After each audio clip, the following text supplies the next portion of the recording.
Indiana, at Wolf Park to meet a few new wolf puppies with Purdue women's basketball star Brittany Rayburn.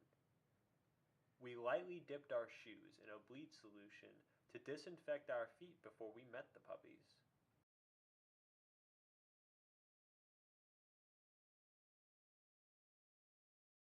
As we walked into the cage, the puppies were a bit sleepy, but were excited to see us, especially Rayburn, who is now pursuing a degree in veterinary school.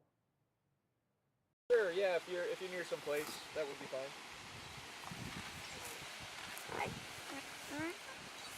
Oh. Okay. After Rayburn played with them, then we got a chance.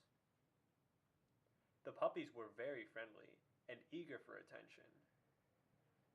The park staff said they really liked to smell us because we were unfamiliar to them. You can brush her away. You can also take your hands. Oh, yeah. You can also take your hands and sort of wrap it gently around their muzzles, just kind of like this. You should So have they looked can't at open so their that's mouth why wide I enough sniff to your hand first and don't surprise her. Just as long as they're not being toothy with you. It was a big If they are like this, you can just kind of gently brush them off to the side. They can do damage pretty quick. I would imagine, yeah. Yeah, They're I'll rub your butt. very sharp Only if you're good. puppy If teeth. you're gonna bite me, I won't rub you. No, Yeah, I'm not gonna bite you. If you're, I'm not gonna rub you. I might bite you back. that's good that you're not going to bite. I'm not gonna rub your belly if you're gonna bite. Are you guys going to keep all these puppies?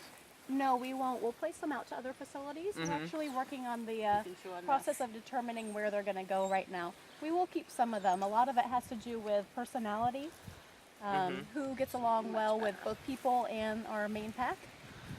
Right. So they do get introductions to the adult wolves at this point. We do that on a supervised basis, one at a time right now.